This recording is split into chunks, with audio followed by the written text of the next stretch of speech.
안녕하세요. 부동산 투자 시장에서 열심히 기회를 찾고 있는 덩치입니다. 오늘은 부동산 지표들을 살펴보면서 현재 부동산 시장이 어떤 모습을 보이고 있는지 한번 알아보도록 하겠습니다. 자, 첫 번째로 보실 지표는 매매가격 지수 변동률입니다. 한국부동산원에서 발표한 자료인데요. 서울을 보시면 전주에 비해서 상승폭을 키워나가고 있는 모습이고, 수도권도 서울과 마찬가지로 상승폭을 키워나가는 모습을 보이고 있습니다. 여러분 잘 아시는 바와 같이 제일 먼저 반등이 나타난 곳은 서울의 강남 3구, 그 중에서도 송파구였죠.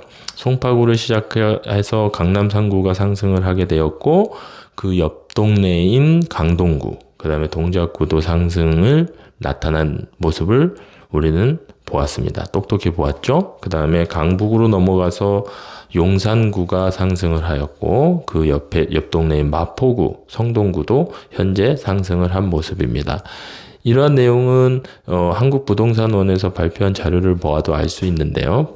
한번 보시면 강남 11개구는 0.08% 상승했다. 그 중에서 송파구는 가장 큰 상승세를 보이고 있고, 제일 먼저 상승을 한 것도 중요하지만 여전히 상승세를 더 키워나가고 있는데 곳이 바로 송파구이죠. 그 다음에 이제 강남구도 계속해서 상승, 서초구도 상승.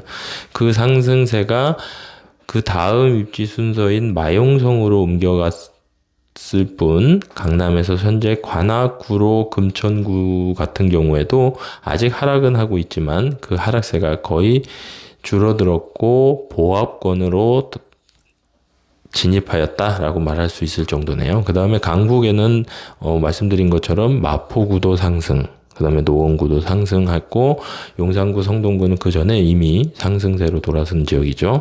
따라서 그 옆 동네인 종로구, 광진구, 서대문구도 이제는 하락세를 멈추고 보합권으로 들어간 것을 알 수 있습니다. 이러한 현상이 우리가 흔히 얘기하는 키 맞추기, 갭 메우기 현상이라고 볼 수 있는 것이죠. 따라서 서울은 상승세, 강남 3구에서 시작한 상승세가 점점점 25개구 전역으로 확대되고 있다라고 말씀드릴 수 있을 것입니다. 자, 인천은 어떤가요? 인천은 인천의 강남이라고 불리는 송도 국제도시가 있는 연수구부터 상승세가 시작됐죠. 그 상승세는 청라국제도시, 루원시티, 검단신도시가 있는 서구로 옮겨갔고, 그 다음에 또 하나의 국제도시가 있는 중구, 영종도가 있는 중구로 옮겨붙어서 지금 연수구, 서구, 중구는 계속해서 상승하는 모습을 보이고 있고, 이번 주는 그 상승세가 더 확산돼서 부평구도 드디어 상승세로 돌아섰다는 얘기가 나오고 있습니다. 인천도 서울과 마찬가지로 갭 메우기, 키 맞추기 현상이 나타나고 있다라고 할 수 있겠죠. 자, 경기도는 어떤가요? 경기도도 마찬가지죠. 그 하락폭이 가장 컸던 지역, 화성 동탄 신도시부터 수원 영통 같은 지역에서 먼저 상승세가 시작되었고, 이제는 뭐 누구나 다 좋아하는 누구나 다 입지를 인정하는 과천시, 그 다음에 엄청난 호재가 발표됐던 용인시 처인구를 기준으로 해서 그 상승세가 점점 확산되고 있는 상황입니다. 따라서 서울, 인천, 경기, 서울 수도권은 우리가 누구나 아는 입지가 좋은 지역부터 상승세가 시작되었고, 그 상승세가 점점 더 확산되고 있다라고 말씀드릴 수 있을 것입니다. 지방광역시를 보면 아직은 상승 반등을 했다는 지역을 찾기는 힘듭니다. 그런데 요번 주에 주의 깊게 봐야 될 것은 여기도 마찬가지로 갭 메우기, 키 맞추기 현상이 발생되고 있다는 것을 알 수 있는 지역이 있는데요. 바로 대전입니다. 전국에서 제일 먼저 상승 반등한 지역이 어디죠?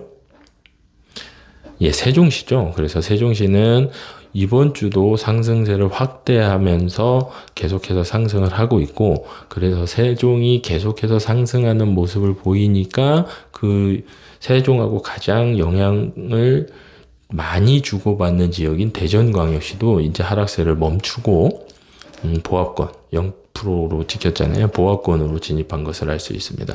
따라서 시간이 조금 더 걸릴 뿐 지방광역시도 앞으로는 하락세를 멈추고 보합권으로 들어갈 것이라고 생각하고 있습니다. 이미 광역시에서도 주요 입지 지역은 금매들은 다 많이 사라지고 이제 호가가 올라가고 있는 상황이죠. 따라서 이러한 지표들도 곧 가까운 미래에는 지표들도 이제 상승 반등하는 지역으로 나오게 될 것이다라고 저는 그렇게 보고 있습니다.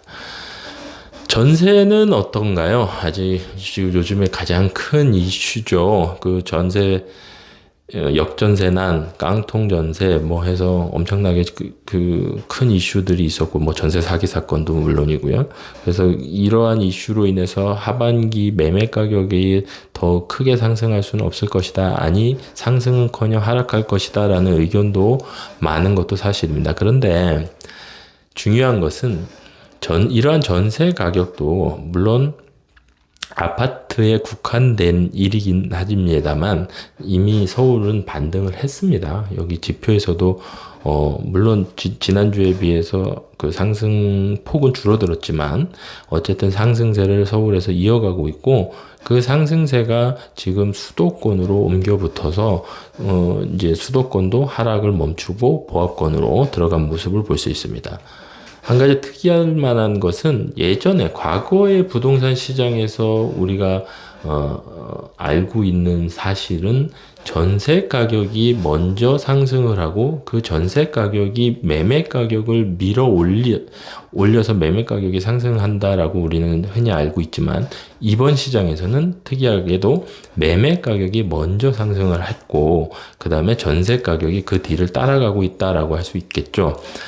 지수 변동률만 봐도 그런 상황을 알 수 있습니다. 따라서 전세 가격은 현재 매매 가격보다는 후행하고 있는 모습을 보이지만 결국은 매매 가격이 보이는 모습처럼 전세 가격도 점차 상승세가 커질 것이다. 다만 상승폭은 우리가 2020년, 21년도에 경험했던 그렇게 어마어마한 상승폭은 나오지는 않을 거예요.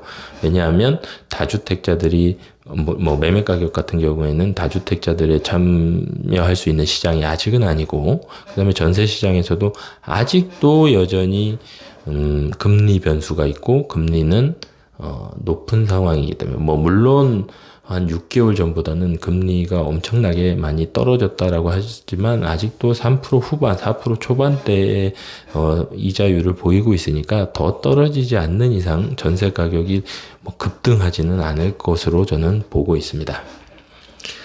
자, 오늘은 한국부동산원 자료에서 매매 가격 지수와 전세 가격 지수를 살펴보았는데요.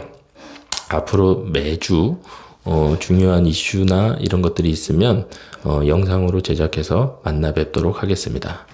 이번 부동산 시장은 어떻게 될지는 모르겠습니다만 이미 변화의 바람이 찾아왔고 그 다음에 반등하는 지역들이 나오고 있기 때문에 이곳에서 저는 더욱더 열심히 투자 기회를 찾아볼 예정이고요. 그 속에서 좋은 정보가 있으면 영상으로 만들어서 여러분과 공유하도록 하겠습니다. 그러면 다음 시간에 다시 만나 뵙도록 하겠습니다. 유용하게 보셨다면 구독, 알림 설정 부탁드려요.